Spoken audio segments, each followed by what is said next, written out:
So we have a particle A, which is stationary, and radioactively decays to create particle B and an alpha particle. The alpha particle weighs only 1.5% of particle B. Now, don't be too put off by this new topic of bringing in radioactivity. I haven't learned about radioactivity yet.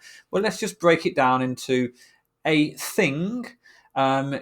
Decays, okay, so it produces, from GCSE we learn about radioactive decay when something turns into something else. So I'll briefly draw a diagram to explain what's going on. Okay, so particle A was stationary and then it decayed into particle B and an alpha particle. Now it tells us that the mass of the alpha particle is 1.5% the mass of particle B. This one up here. We may be able to assume that the mass of these two things added together would be equal to the mass of that. In reality, that's not actually the case, but it might be close enough to the case that it's fine. And you may not have known what these things are because you learn about this in GCSE physics that is the symbol for alpha. So let's write an equation that links the masses together. So we're making this assumption. I hope I can make this assumption, but we'll probably find out if I've made a mistake quite shortly.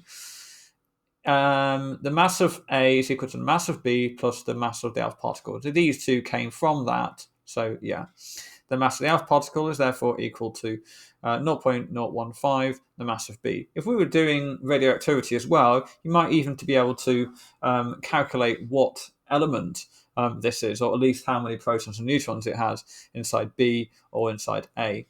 And it's worth mentioning for as far as other topics go, that it might not be true to say that the mass of A is equal to the mass of B plus the mass of the alpha particle. In classic mechanics, you can say this is the case, but as far as radioactivity goes, we really probably can't say that because energy turns into mass and mass turns into energy, going by the equation which Einstein came up with, which everybody knows about nowadays. A lot of you probably heard of it, but what it's basically saying is that energy and mass can be transferred from one to the other. So in a nutshell, it means that this might not necessarily be true, but for this equation, for this question, we're going to say that it is true, and we'll see whether or not it gets us into any trouble. So, okay. So we've got, what we can say then is that all of these can be turned into a version of the mass of A, because if the mass of if this is equal to the mass of B, and we know that all these are added together, then we can say this. So we can say MA is equal to MB plus 0.015 MB, which means we can rewrite MA as well in terms of MB too.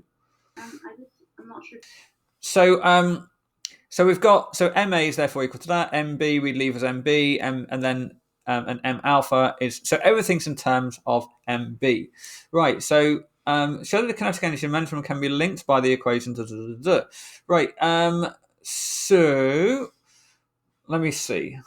Okay, so first of all this stuff here is relevant, I think, perhaps to the second part of the question, which we won't have time for in this video, but it's still important and it helps to see what's going on. And I'll link this video to the radioactivity topic as well as to the momentum topic. Let's understand this one here. So kinetic energy, all right, kinetic energy is equal to, okay, hang on. Right, so we know that's the case. And we also know that's the case. Now, what we're trying to get is momentum squared. So what is momentum squared then? So if I square momentum, it's going to be equal to mass times velocity squared. Okay. So what about all of this divided by 2m?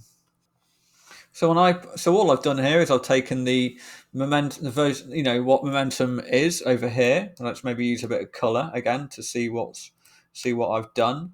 So we'll make that pink, which and this over here is obviously pink as well then, because that's momentum. And what I've done is I've just changed our momentum into that version of it. And then the 2, I've just, because I've divided it by 2, I've just said it's the same as multiplying it by half to make it look a bit more like that. And I've got m over here. And so what do we have now? We end up having the m squared divided by m, and then multiplied by v squared, multiplied by half. We end up with half m. M, come on, mv squared. So this is a proof to demonstrate. You mean notes will have to be a bit clearer, but I'm doing it on a video here, so you can see what I'm talking about. So the notes will have to, so this explains why kinetic energy is the same as this. So what we're saying is that kinetic energy is the same as that, because when you put it by rearranging it and subbing other things in, it ends up being the same as that. Okay, so if we know that kinetic energy is equal to half mv squared, you can see that it actually is also equal to momentum squared divided by 2 times the mass. Okay.